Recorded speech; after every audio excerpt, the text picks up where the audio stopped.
Hi there. I'm back, and so is Outlander. And this is the first episode of the final ever series of Outlander. Those are words that honestly I didn't think I'd ever be saying in a video, but here we are. So, without any further ado, let's get right into things. Episode 801, Soul of a Rebel, starts off with Jamie and Claire hanging out in a dingy room, plotting to screw over a smuggler.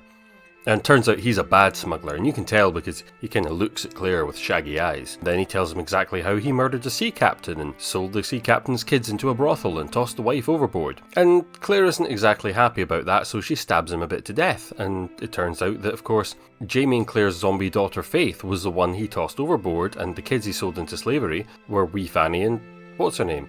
Of course, Jamie and Claire still really don't know how the hell their dead baby daughter that they buried in a churchyard 20 or 30 years ago has grown up to have kids of her own and then got pirated, but, we've got a whole season to figure that out.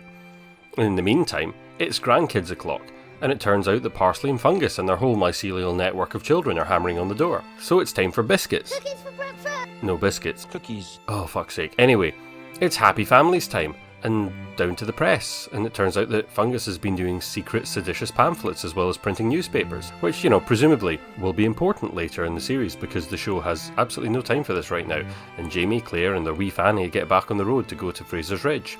Of course, Fraser's Ridge burnt down, but luckily, Ian's been really busy and he rebuilt the whole place with spare wood in the stables and has made a giant new house just round the corner because, fuck it, why not? And, after a walk around the new set, everyone's off to the Ridge's new shop, where they meet some recurring characters, like Amy. Remember, she had the hots for Roger and Evan was one of Jamie's prison pals. And they're hitched now, because that's convenient. Also, there's the store guy, Hiram, and his new business partner, Captain Cunningham, who apparently used to be a redcoat, but, he doesn't hold anything against Jamie, because, the war's over, and they've had another war that were on the same side since then. And also, it kind of helps, because he lives on Fraser's Ridge with his mum now, so he's totally not a bad guy. For sure. Nah, definitely not going to be a bad guy.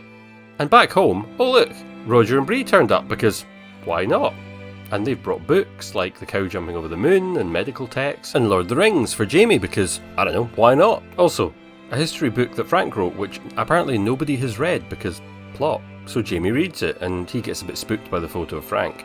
Also, it turns out, the book says he dies in about a year's time at the Battle of King's Mountain, which sounds ominous and almost Lord of the Ringsy. Oh yeah, and the next day, some old bint turns up and she gives wee Mandy a slap, and turns out that she's just a total cun. Ningham. Yep, turns out she's Captain Cunningham's old bint of a mother, and I'm sure she won't be a religious thorn on everyone's side, despite being a weird old crazy conservative widow type. Meanwhile, William's dropped out of the army because apparently you can do that on this show, and he's really pissed. Like, drunk pissed, not angry pissed. And Lord John's inherited a baby from William's dead cousin Ben, who just died, and he left the baby and a secret wife behind. And William finds all this a bit too convenient plot-wise, so he manages to shout off some insults and then pisses her off. And then he has to go and apologise, and he has a bit of a chat with her, and honestly, if these pair aren't shagging by the end of the season, then I'm not sure this is really Outlander. Oh, and just before the credits roll, Jamie and Bree find some hanged loyalists in the woods with GR for George Royal carved in their heads, which is kind of ominous, I suppose. End of episode. So what did I think? Well, to be honest, for a season opener, it started out with a few interesting setups. I mean, clearly, there's the central question of this season is going to be this Faith question. How is Faith alive? And the show was already kind of hinting at possibilities like Master Raymond or some trickery in the convent when Faith was born, or there might be some just straight up timey-wimey weird stuff. And they're leaving it wide open, so plainly, at least, I hope the show has an answer for it. Otherwise, it was quite nice to see a lot of the characters. Everyone turned up and reminding the audience who the key players are, who's still kicking around in the story. Most surprising being people like the return of Fungus and Parsley, who were pretty much written out the show in season 7, and the whole baby with dwarfism storyline wrapping up, but they're back again. I mean, presumably that means they're going to show up a few more times this season, because otherwise why bother bringing them back? Why bring the actors back if you're only going to have them in it for 2 minutes? Like, just from a showmaking perspective, it wouldn't make any sense. Similarly, there were some new other people, as I said, bringing back people like Amy. Yeah, I mean, I I had to look up who she was because I couldn't remember. But yeah, also there's new sets, there's locations that look decent. I mean, we're back on the ridge. So I do expect it's going to turn a little bit back into the Little House on the Prairie, Dr. Quinn, Medicine Woman sort of stuff again, a bit like seasons 5 and 6, which has both good and bad implications. But at this stage, it's kind of unclear what the ongoing driving storylines are going to be episode to episode. But there is scope for an awful lot. As I said, we've not really tied up the whole Bree, Roger, and Rob Cameron thing from the future, who wanted the gold. I mean, that got mentioned in passing, so we're not to forget that. And I thought it was funny that Jamie got given Lord of the Rings. And I'm wondering if that's going to be thematic, because, we found out that he's supposed to supposedly die at the Battle of the Magic King's Mountain or something like that. Now, that means maybe he needs to go on a quest, and I can imagine him reading the book and going, well, if Frodo Baggins can go on a quest, I can go on a quest. And so maybe, thematically it'll be like Lord of the Rings, because he's off to a big mountain, although that would be more like The Hobbit than Lord of the Rings, but I suppose Mountain Doom. Anyway, there was also that creepy moment where he looked at the book and, saw the picture of Frank, and we actually heard Black Jack Randall's voice, and according to the credits at the end, that apparently was a new line that they recorded, so yeah. That was nicely done. I also wonder if they're going to bring him back more. That would be really cool if he just showed up more. If we're going to have harking back to Jamie's PTSD over his assault back in season 1. Maybe they will. Maybe they won't. However, that does also bring up one issue, which is actually an editing issue, because there was something kind of rushed about that scene, and it could be because this whole episode is a jumble of scenes fighting for space in it, and there's too many scenes and not enough episode, which doesn't really bode well as this is the final season. There's also, a whole other book that apparently they're not adapting, which hasn't actually come out yet, so I presume they're not going to try and put anything from that in it. But yeah, there were a few moments in this episode where things felt kind of weirdly edited, like they'd been cut down drastically and not very cleanly, and dialogue was missing because people were suddenly standing in different places. On top of that, I mean, this is the first episode of the season, but it's kind of a bit of a dither. And also, they're cutting out things that don't make sense. So, we had Bree and Roger and all their family come back, and yet, what happened to Buck? Like, last time we saw them, they were literally all standing outside Lallybroch back in the past, and somehow we've just skipped over that. I mean, it would be really nice if they'd even tossed in a line saying, oh, we got some gems for somewhere, because the fact that they'd left it the way they did made no sense, and presumably they haven't had a chance to go back, so everything that they brought with them, Bree must have brought before she ran away from Rob Cameron. So she must have realised, oh no, I better go back in time. And she's had all the time to do all this, to go back there and to sort all that out, meet up with Roger and Buck in the past, and then they've turned around and come back again. Would have been nice to have seen some of that last season. As I said, I think during my review of last season, it annoyed me how little time that storyline actually got in the story, when, to be honest, it was probably the most interesting storyline in the last season. There was also the Lord John and William storyline, and that felt weird because it kind of came from nothing, cut from new cloth. And it doesn't help that, again, last season they sort of rushed and bungled the whole end of the story with William and wee Fanny and what's-her-face by having him sort of drop out of the story at the end, and now he's just drunk and confused. But also, not being funny, but these scenes were crap. I'm not ragging on the actors were trying to do their best, but it was the most cheesy, badly written soap opera bollocks the show has had in a while. The whole thing of, oh, he's drunk, oh, who is he? Oh, trust me, he really is who he says he was. And then he says, oh, look, it's a baby, oh, blah, blah, blah, it's your cousin's baby. And William just pukes in a bowl. I could practically see the writer's room just sitting there clucking and giggling at each other over this. And of course, things like him saying some bad stuff about Lady Grey and her walking in right then. I was literally waiting for her to just walk in or say, aha, I heard that, or something. Because it was like watching Neighbours or something, or some other soap opera. I mean, I'm sure there's going to be a story here, because presumably it's going somewhere. But what is it? I mean, it's not clear what it is yet, other than, unless literally it's going to be, this is the story of how William finally meets somebody who's kind of hot, he's kind of hot, and in this show, hot people end up in the bone zone.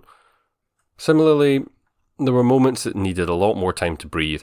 I mean, even Jamie and Claire's conversation at the very start, the bit about faith. Now, Sam and Katrina are doing decent work here, getting all sad and moody and angry, but the dialogue wasn't great, and it wasn't compelling, especially having come off a double murder that was rushed and not very clear what was going on at the beginning, and it was a badly staged murder as well. I mean, seriously, I mean, what was with all the, the stunts looked awful. And again, as an issue, there's an awful lot of characters in the show and only 10 episodes, which means there's not a huge amount of time for everybody to do stuff. And if it's going to get messy and rushed, it may end up just continuing to be so. And can we please talk about the cookies thing, okay? Now, I've said in my reviews a few times it bugs me how much Americanisms there are in this show. And I mean, like, Claire saying Jesus H. Roosevelt Christ has always seemed a bit clunky to me. It's probably the kind of thing that works on the page, but I've never thought it worked, like with the actor saying it. And also just randomly saying things like PB&J and other stuff that I do not believe that an Englishwoman who was already a grown-ass adult and had done a war and had a marriage and then done a time travel and been through another war and all the other stuff that happened before then going back into the future and going to America, she's not just going to suddenly start calling biscuits cookies. And neither is her Scottish husband, or his French son, or his Scottish daughter-in-law, twice removed on both sides, or their medley of Sproglets. It doesn't work that way. It's like only Americans call them cookies. Everybody else calls them biscuits. And they actually looked like shit biscuits. Like, they didn't look like cookies. They looked like hardtack. Now, I mean, I know that Outlander and Blood of My Blood are written in LA by a writing team of Americans. I know this because they were interviewed during the writer's strike on a podcast while picketing outside the studio in LA, and they mentioned that they were the writers' rooms of both Outlander and Blood of My Blood. Until then, I'd always assumed that the writing team were in Scotland. Apparently not. They're all Americans, and they clearly like putting Americans in it. And I know Diana Gabaldon is American, but her characters largely aren't, so just why, it annoys me. Anyway, and other than that, this episode was just kind of a bit humdrum. And after 7 seasons of this show, I feel it gets a bit predictable. Like, honestly, see these two? If they don't end up being the bad guys, I'll eat my own cookie. I'm guessing you care not to eat shite. Shut up, Jamie. So where does that leave us? Well, I mean, it leaves us at the start of a new season, and I'm not hugely impressed, but I'm also not horrified either. And this was a bit messy, but it's not the worst start we could have. It's pulled everyone together mostly in one place, it's opened up narrative threads, and it has potential. I am a little worried because this is the last season, so things have to get tied up. I mean, it's not going to be like, it's not like there's going to be a movie or something after this. I mean, there really aren't. The viewing figures, look them up. And according to some rumours that I've heard, Blood of My Blood has been cancelled, or maybe, well, it's been postponed indefinitely for its 3rd season, because the 2nd season's already in the can and it is coming out. But apparently the 3rd season was meant to start filming this summer, and according to more than one person that I've spoken to who works in the film and TV industry, apparently the studio in Cumbernauld has been cleared out for a different show to film there. So, I don't know. It was apparently supposed to be Bob, but it's not. But anyway, that's just a rumour. I don't know if that's actually true. Could be nonsense, but I have heard it from more than one person, so, But it also means that this could be how Outlander goes out, and I really hope that they've come up with some sort of cool ending that makes it feel finished. I mean, it's going to be hard with so many characters, although that has also long been the case with this show, that half the time characters are just going on with their lives, so a lot of them, like Fungus and Parsley or Ian and Rachel, they could just go off and do their own thing and just live their lives, and that might be it. I think the only real question at the end is they have to answer the question of why Jamie turned up outside the hotel in the very first episode. If they don't do that, then frankly I think it'll just be the whole show blue-balling everybody forever. But yeah, we'll see what happens. In a weird way, I am kind of glad to be back just reviewing this. It's been a long journey to get here, and as I said, I have literally reviewed every episode of this show. So yeah, I think there's only 9 more to go. So let's be cautiously optimistic. And until next time, these have been my grumpy opinions.